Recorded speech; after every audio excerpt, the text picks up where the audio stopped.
everyone. Welcome back to the Life Unpotted. This is Sophie here. And this is Daisy. I'm feeling energized today. We had our first community Zoom session last night. It was honestly a lot better than I expected. I was so nervous going into it, obviously, because when would you not be nervous doing something that you haven't done before? But we had about 7 or so people show up, which I thought was the perfect number. Like, we were saying maybe we should cap it at 10 because it was kind of a deep conversation. And I think it did take a little bit of time for people to break in and start sharing what was on their mind. But it just really reinforced to me the importance of community and to have a space where you can talk with other people that's not therapy and kind of just get the validation that like we are all going through a lot of the same shit together. So I'm feeling excited about that. And we're going to start doing those weekly, guys. Like we're feeling good. We said, why not? Why not start doing them weekly? And we will probably do different kind of events. And then we're also planning to do an event in New York City sometime in July. So if you guys live in New York City, keep an eye out for that. We're going to be putting that in our social media. And then once we move to Austin this September, we're going to start expanding there. And it's just going to be really a space to connect to other people. So feeling super excited about that. And Daisy, anything you want to add on the community Zoom, how you're feeling about it? I'm feeling great about it. I think what we recognized was doing something with a cadence of doing it weekly. It's always going to pick up in that case. And it's not only going to help build community, but it's going to push us to make space for that. And it's something that we've wanted since starting. It's kind of what was the catalyst for starting this, was to create a community. So yeah, it's cool to see it come full picture where I can see kind of what that community would look like. So it's a learning experience for everyone. It's a journey for everyone. So it's a great place also to carve out space, even with people that we're really good friends with. It's an intimate space that, it gives you permission to show up as you are. And I don't think there are many spaces like that in life ever, even with your closest people, closest friends. So right. It's like bring a friend, because I think I was like, one of my close friends came from college and I was like, even creating the intimate space to have these conversations that you might not even have with your friends normally. So I think it's a really good point. I think that that's something we want to continue to create and hold for ourselves and for other people. So I'm just excited to see where it goes. I'm excited too. That we're going to keep doing it weekly. Yeah. So I'm super excited about that. Super excited about going forward. And I think that's really our only community update for today. So I think what we want to talk about today is when you're making a lot of changes in your life and when you're making a lot of shifts, there's going to be days where you're feeling like you're at your highest. And there's going to be days where you feel like the rug was pulled out from underneath you and you don't know what you're doing and you're questioning everything that you are doing because there is not stability. There's a lot of uncertainty. And on days where you're feeling really great, this doesn't exist. And on days that you're feeling really uncertain, you're feeling like you're in the shit of it all, you really start to question everything. So I think it's yin and yang. It's very clear that you can't have one without the other. And I think it's really helpful to talk about these things because when you're going through it, it feels like you're the only one going through it. And I think it's what stops people a lot of the time from really reaching their goals or reaching what their ultimate dreams are.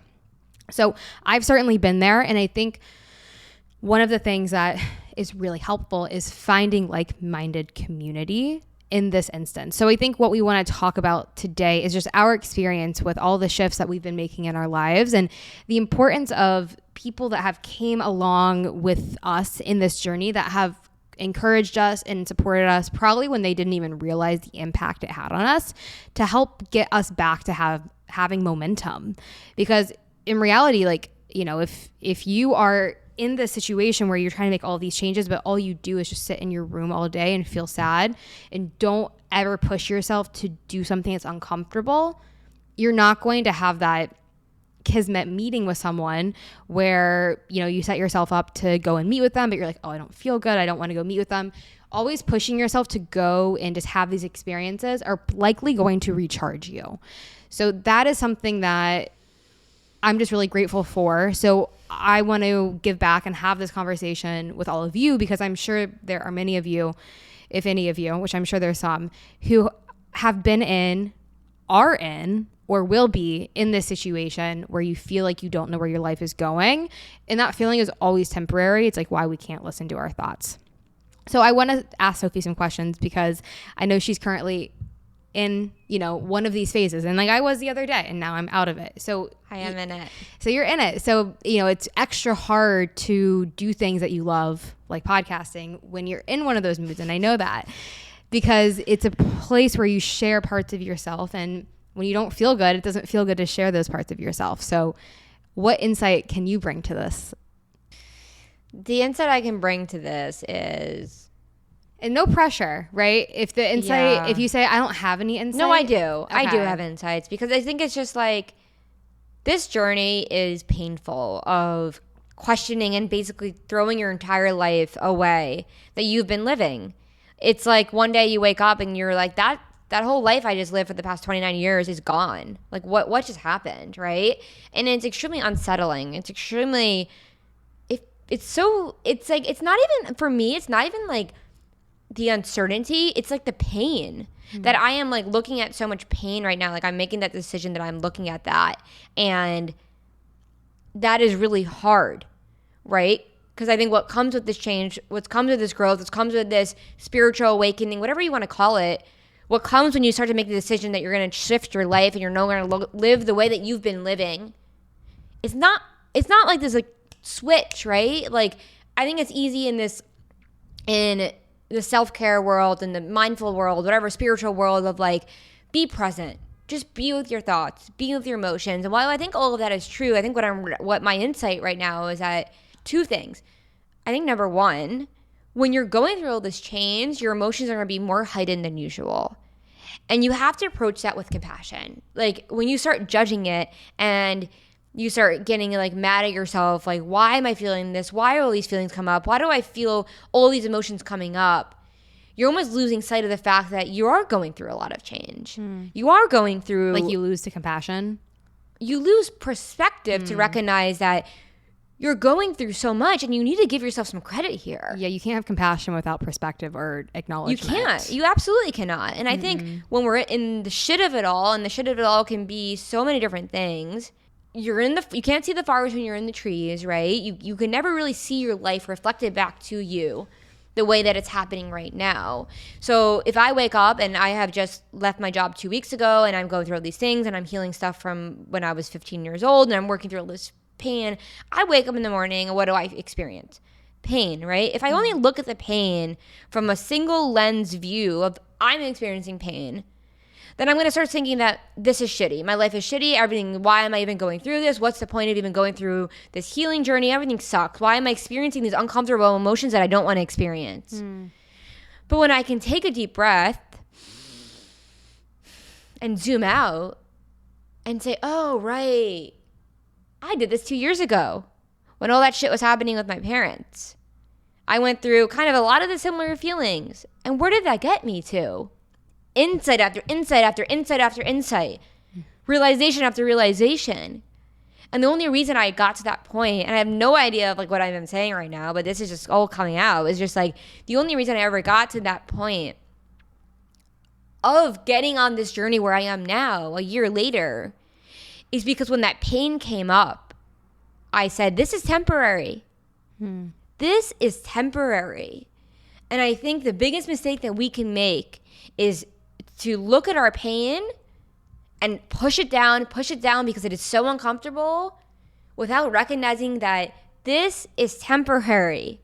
And I think this is the recognition I'm having right now of like, in 1 year from now, I will look back to this date and I'll go, right, that got you to where XYZ.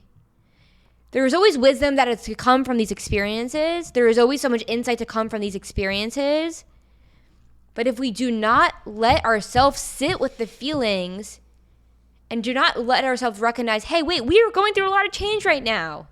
You are going through a lot of change right now. So sit with it. Because in order to cut to the other side, in order to cross the bridge, you have to remember that there's a bridge to cross, right? It's not always just a snap of the finger. So I think, I don't even remember what you asked, but I guess I just asked for your insight. My answer is that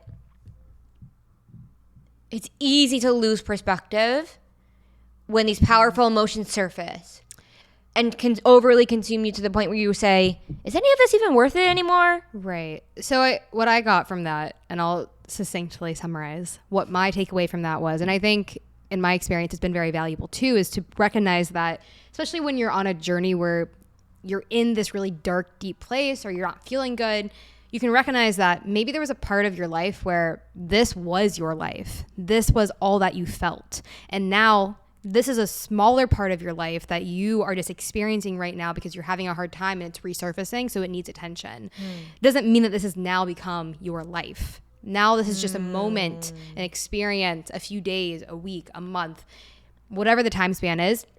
You now have perspective because this is separate. You're able to see that at one point, this was my life. And now that it's not, I know I'm going to get through it.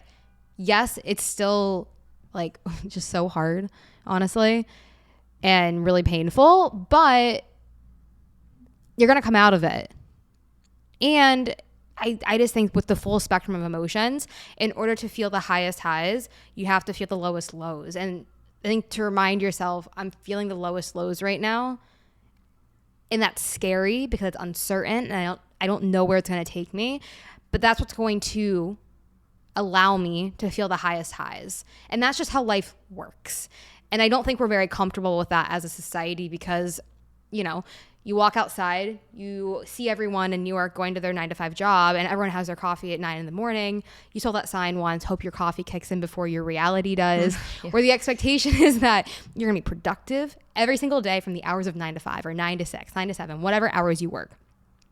And that's something I feel like we're deconstructing right now, both of us, is that hard work and digging deep, it doesn't have to look like forcing yourself to drain yourself to work really hard. It's reframing to stop, pause, really question things and see how you can recreate what productivity means to you and to go into your natural rhythms. And I think that is an interesting journey because it can look like what you are experiencing right now where you don't feel great and it's difficult. But I wonder if you can, since you recognize you have the perspective, if you're able to, in any way, shape, or form, have a level of like gratitude. And I hate that word because I feel like it's a buzzword, but to have like recognition that this is something you should be proud of because you're working through it and you know that it's shorter term. Like, are you able to separate that?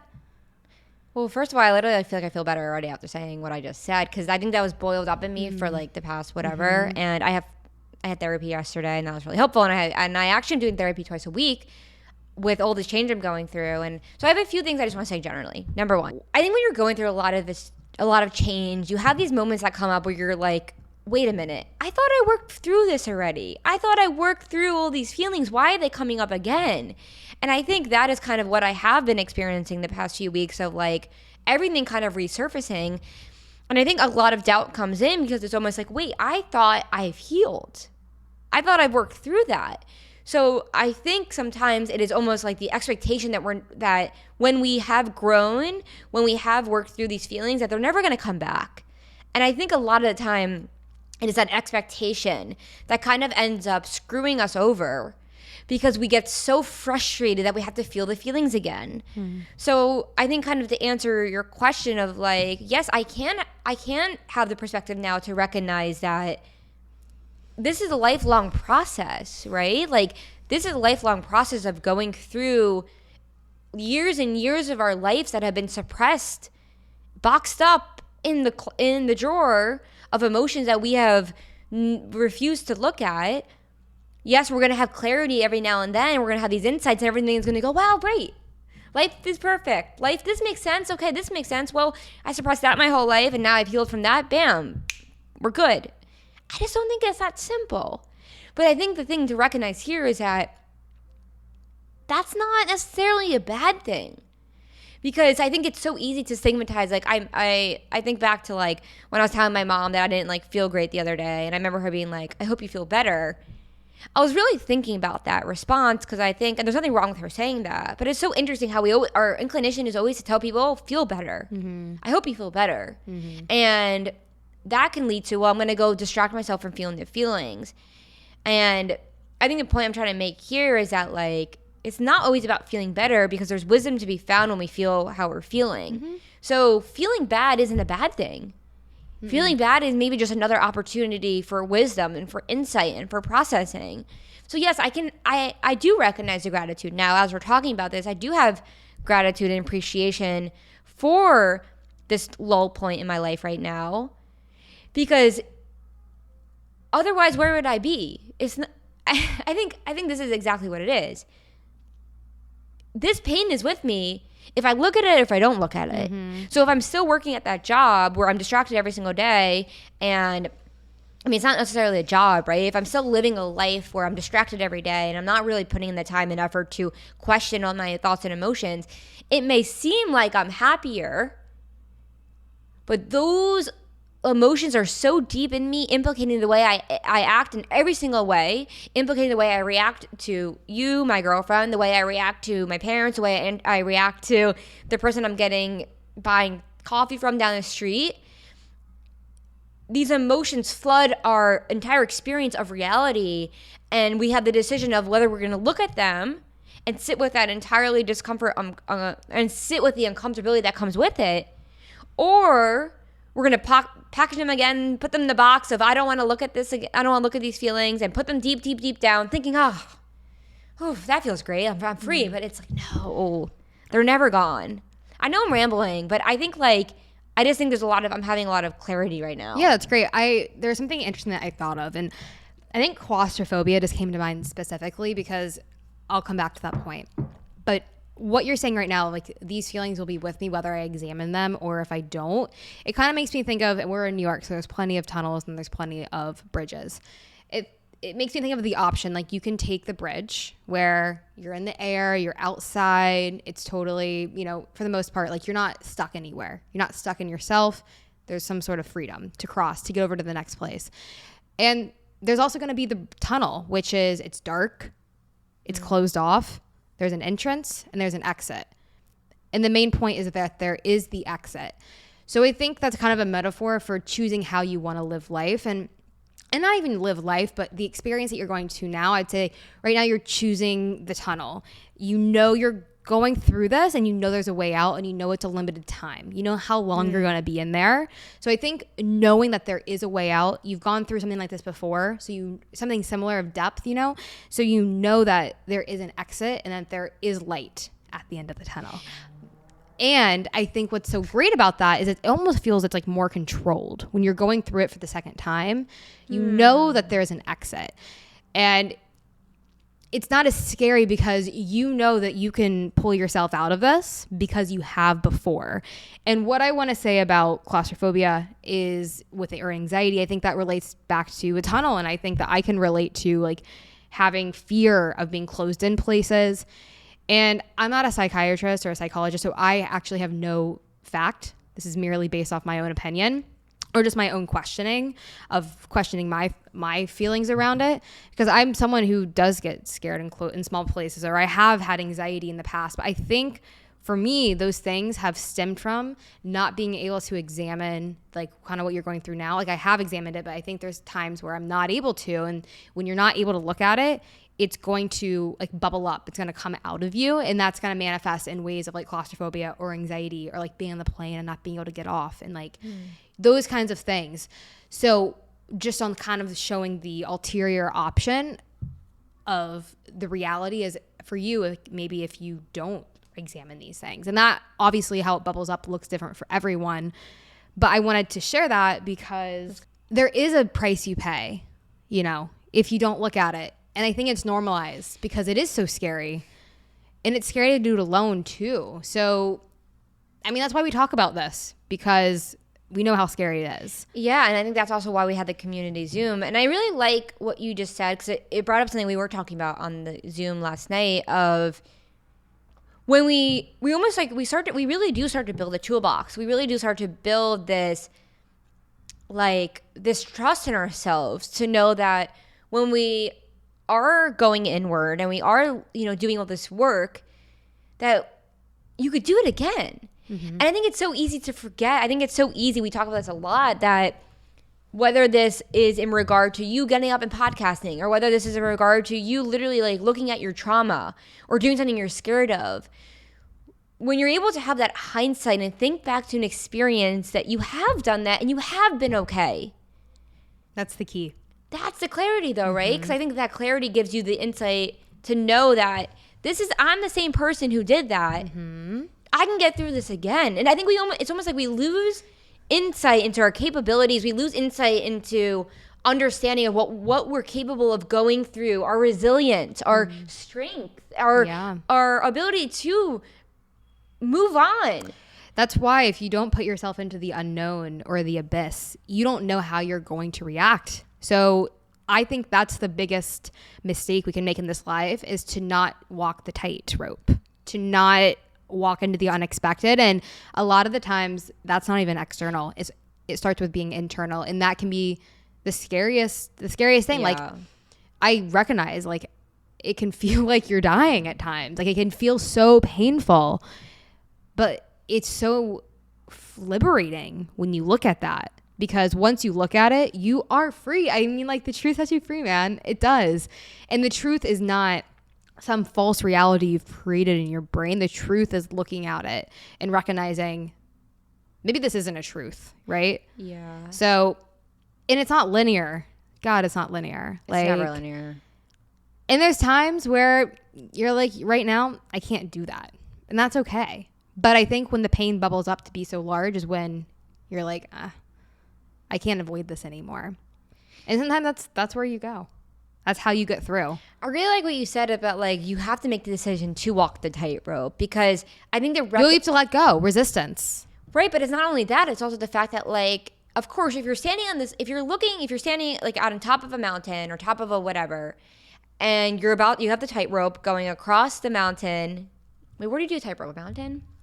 Between two buildings. Okay, anything. so say, like, imagine you're, like, on two buildings or on a mountain. There's a tightrope, right? And you see the tightrope, and then you see the other side of it, and you're like, well, of course, like that's so scary. Like, how am I going to do that?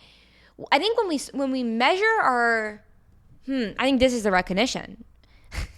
It's when we measure and assess our capabilities based on the fear and the instinctual fear that we feel before we make the decision to face a difficult situation, versus I'm going to go through this, I'm going to experience this, and then I'm going to assess, versus I'm making the decision to do this, I'm embarking into the unknown, I'm embarking into uncertainty, I'm going to walk that tightrope.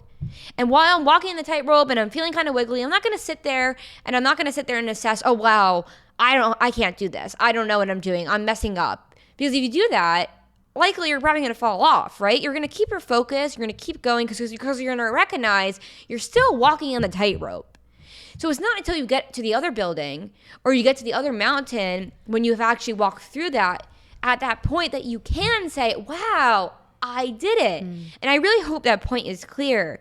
And the point being that if we're constantly assessing our capabilities as things are happening, instead of letting life unfold, instead of recognize, hey, I'm going through a really hard part of my life right now, let the next week or so, maybe I'm not going to feel that great.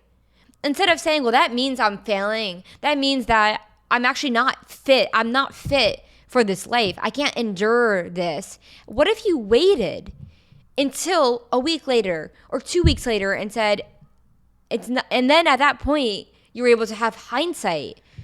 Because this is like, I was asking this before, Daisy, where I was kind of like, are we ever only able to see ourselves through hindsight? Like, are we always going to have a blind spot? And I think maybe the answer is yes. So I think it's like almost like saving that reflection, letting life, like letting you fall back into it, and then saving that reflection until afterwards. Did that make sense? Yeah. It just makes me think that, I mean, like, I think I'm a perfect example of not realizing what I'm capable of. And what we initially were going to talk about is imposter syndrome, but I think this kind of ties in now to when you experience yourself in one environment and you don't question or push back. Well, how about this analogy? So I'm going to butcher this quote by Dr. Seuss, but it's something along the lines of, if a fish were in a tree, it would think that it was stupid, right? It would think that I can't even walk. I can't breathe. Like, what's wrong with me? Whereas if you put the fish in the water, it's going to be like, oh my God, I can do all these basic things. But if you keep that fish, I mean, obviously it would die, but for the reason of the analogy, if you keep that fish in the tree, it's not meant to climb a tree. It's not in its nature. It's not its innate value. It's not within its natural abilities. And I think that when your entire life you are that fish out of water, because a lot of people are a fish out of water their entire lives, because it takes time to learn who you actually are and find the people who reflect that back to you. It's really important to find those people and to also put yourself out there, to allow yourself to experiment with the thought that maybe I'm just a fish out of water. It's not the fact that it's anything else innately wrong with me. Like maybe I'm just in the tree, but I need to find my water.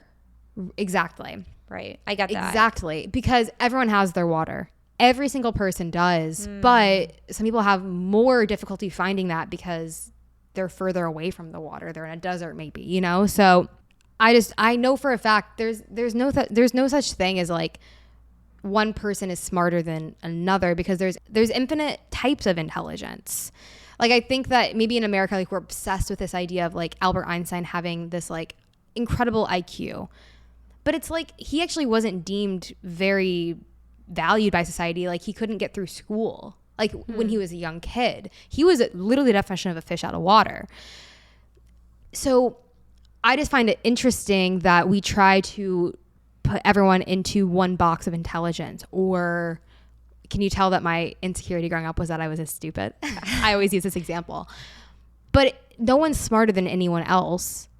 Some people are just further away from water, or they're just in straight pain and they can't even imagine what it would be like to think of the water. So I don't know if I just got like really abstract, but I think this is something that, you know, in all honesty, is difficult to recognize when you're so far away from the water, when you're so deep within it, kind of on the opposite spectrum of where you are, where, you know, you've been out of it, now you're in it, and you have perspective. You know you're going to go back into the water quite soon. So I'm not sure where I ended that. I'm not sure where to tie that up or what that insight that leaves you with. Well, I interpret that, and honestly, I think from the perspective of going through right now, of having just left my law firm job, being a lawyer for the past 5 years, and now reflecting on the fact that I was only a lawyer. And I'm going to do an episode on this once I have processed this fully, but I've only was a lawyer because I wanted to prove myself. I think that's a huge thing I'm recognizing now. Of one, it's obviously multifaceted. There's obviously not one, you can't put the finger on one place, but for a long time, I felt like being in that law firm, I did feel like I was a fish in the tree.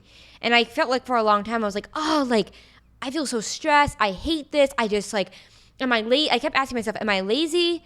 Like, why do I not want to do this work? Why do I not want to do it? And I think I went through a long time of thinking I was lazy, because I was like, why do I feel like I don't want to work hard here? And so then I ended up putting my head down, focusing for 5 years. And that's where, you know, I moved up to a better firm and everything. But I think what I'm recognizing now when I start with this podcasting journey and this whole journey I'm going on more in the wellness, mindfulness space, is it's starting to feel like second nature. I'm starting to feel like I'm starting to swim.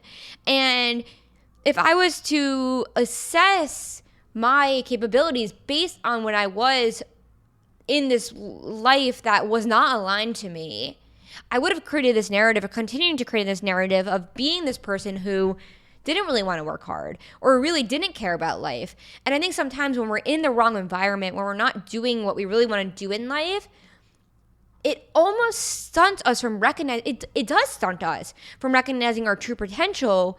Because of course, if you're a fish trying to like swim in a tree, you're going to think that you have no motor skills. You're going to think that you don't know how to do anything. So I think that's a great analogy. Shout out to Dr. Seuss. That was a great large part of my childhood. And that can be interpreted in so many ways, but I think the way that I just personally interpret that is that a lot of times we do need to change our environment in order to get full potential and see our full potential. But I think it's also recognizing, like, if you've been in that tree their whole life as a fish, to make it from the tree to the ocean, it might take a little bit of time.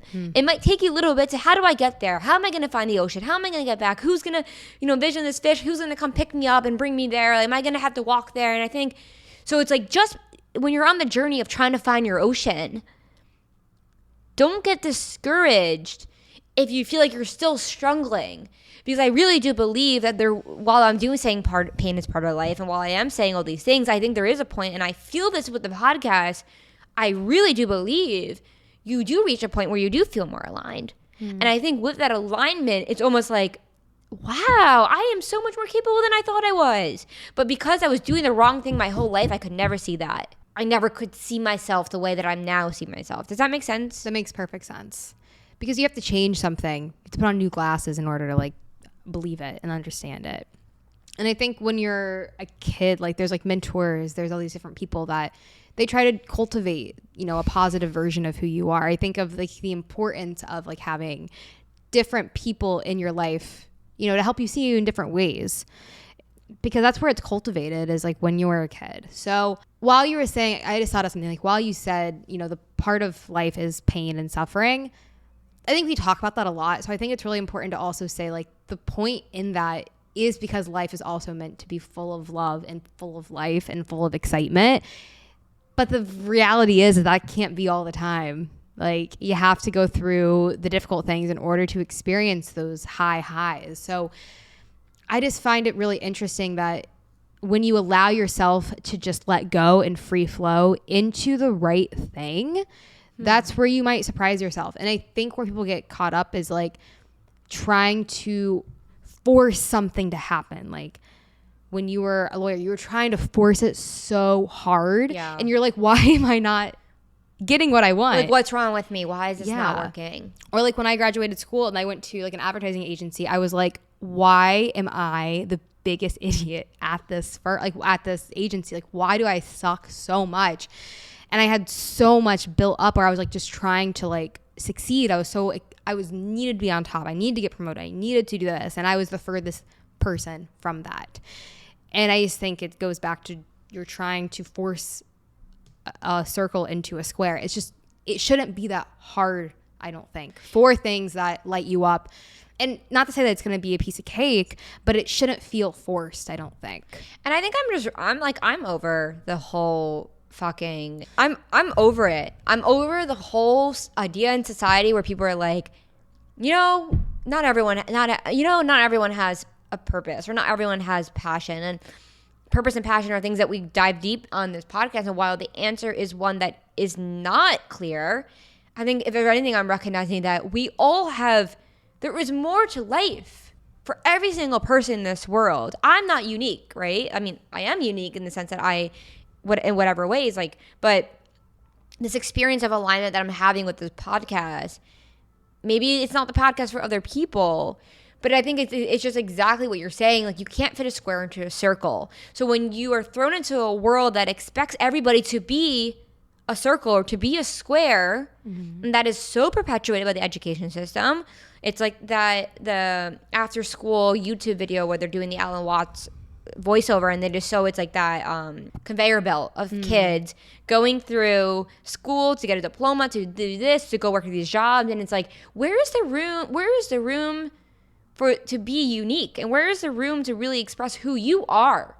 So I don't even know what this conversation is about at this point, but I just think that like this point specifically is really important because it's like Christian community, it's no sign of willingness to be adjusted to a sick society. So I would just leave it at that, as like, even if you're not fitting in to what you think you should be doing, does not mean anything about your capabilities. Right.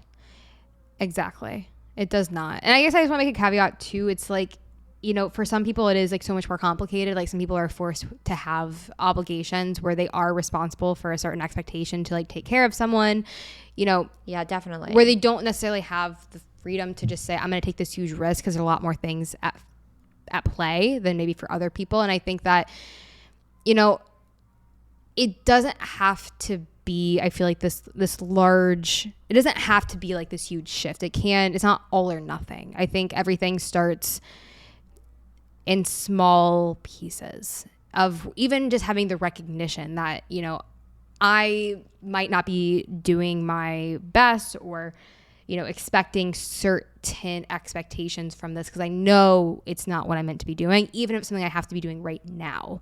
So I think even having just awareness around that can help create and breathe air into space between what your expectation is for yourself, and recognizing maybe it could be somewhere else greater, and maybe that's a future thing. Right. Yeah, I think absolutely it's so important to recognize that, because, you know, unfortunately the reality of the world is not everyone is treated equally, right? Like not everybody is given the same resources. So I just think in recognizing that, yes, some people really do have an upper hand, right? I mean, even to the point of like if you're born at a younger age and your parents are like, do whatever you want and here's all this money and, go live that life, compared to someone who has a bunch of student debt, right? Like I have tons of student loans from law school that I am thinking about, okay, how am I going to pay that in this journey I'm going on? So freedom, I think there's a level of freedom that comes when you have different circumstances and different resources. And I think that's such an important caveat to always, always, always reference. And everything we're talking about is like, I think a passion comes over me because I feel so passionate about like my life specifically. And I just think what it boils down to is like, no matter what that looks like, it's just living life true to you. So that doesn't even need to mean you have to leave your job. That just means you wake up in the morning and you know that you are connected to yourself. So I think if I'm emphasizing anything, it's not to go become a podcaster or to go do this. That is a route I'm taking, but that is not the only route. 100%. Like I don't even know this route for me. So I think the point to recognize is that you can be driving a bus. And like the Alan Watts reference, like it's the bus driver who recognizes that this is all just a game, right? That you don't have to take life so seriously. So no, I think, the idea of privilege is a very complicated one. And I think that you really do see that whole culture of like, leave your job, you have to leave your job, you have to leave your job. And I don't want to come across that way at all. I guess that's just what is working for me. Right. I think there's a level of like healing is for And I also didn't even have the choice. I got laid off. Well, I think there's a level of like healing is for everyone, no matter your circumstances. And I think it can feel even more horrible if you don't feel represented in any sort of like media or things that you consume that acknowledge those kinds of circumstances, because the point is to, as you are able to lift yourself up, to lift everyone around you up, because it doesn't discriminate when you're trying to just move forward. Like it's not part of it, right? So I think learning to acknowledge and understand that is crucial, because representation matters so much, and understanding that there are so many different circumstances that can't even be understood by other people, and that there's no right way to do anything. It's truly, it always just goes back to, I think, connecting with yourself. And I think what you said too is like not taking things so seriously. I think everyone can do that. I think everyone can desensitize themselves from this tie of like needing to stress in order to get your needs met. Because I think there is a mindset with that. Not to say that there aren't times and places to truly be stressed, but I don't think we're meant to be fully stressed like that every single day, even if our circumstance is fully stressed. And maybe even that isn't right to say. So it's, it's complicated, because you ask a Buddha, right? And it's like, okay, if my external world is absolute shit, if I have so many bills to pay, I have children, I have to take care of my sick mother-in-law, right? Things that I have seen in my life, like, you have the argument of, okay, you could still find happiness if it's all within. And I think that is just extremely difficult. I think that is extremely, extremely difficult. Like, obviously, like Victoria said, when you're in the episode, and if you guys haven't listened to that, it was a great episode with the Daily Victorian, of just like, it takes sometimes, some people don't have the capacity to question these things, whether that be their resources, or whether that be you are so caught up in anxiety that you can't even like see this. So I just think it's so important to recognize, and it's so important to be sensitive to. Everybody has their own journey, and this is just our experience, and this is not necessarily the right experience. There is no right path, in my opinion. This is just what we are experiencing in the general overarching viewpoint of living alignment with yourself and like connecting with yourself in whatever form that may look like. Absolutely. And I think with all of that being said, going back to what we were discussing at the beginning of the conversation, that it's important to recognize that it looks different for everyone, but in some ways, like, we are all human. We are all connected through like this light that we all have. In some ways we're all human, always we're all human. Did I say that right? Yeah. I think the recognition is that like everyone has this human intelligence within them. Everyone has this like universal love within them. And I think the point is for everyone to get in touch with that. And that's what we're trying to do. Yeah. And I never, ever throughout the journey want to sound like, oh, I think I'm smarter than anyone, or oh, I think I'm better. Like, I'm not. Like, I truly don't. First of all, like, talk about imposter syndrome. Like, I don't think I'm like even capable of doing this podcast. That is like insecurity. But just a recognition of that, like, everybody, if we're talking inner or in our world, you, the listener, is just as capable of reaching these inner realizations as I am. I'm not a monk. I'm not a guru. I'm not anything. I just have done the work. So I think that's just the difference in these circumstances of when you're doing the work and when you're not doing the work. Mm-hmm. So, but I think it can really taint people to be like, oh, you're a guru, right? And it's like, no. I think that's a danger with the self-help community of, oh, we're gonna market that. We're gonna find ways to make you feel like that, we're going to take advantage of you, and you see all those TikTok videos and stuff like that. But it's just a recognition, and I want to be aware of the whole journey of like, I'm not smarter than anyone. Well, I can think of like probably 5 years ago, if I saw us doing what we're doing, I'd be like, ugh, I can't do that. Like, I'm nowhere near being able to do that. I could never do that. But I think me even recognizing that then, it's like, it takes a long time to see any sort of feedback or payment back of, I guess it's a long journey. Healing is. It's a long journey, and it just ties up the whole conversation of like, it takes time, and it takes slow moments, and it takes, just to sum up the whole conversation, right? Like the whole healing journey, like it takes time.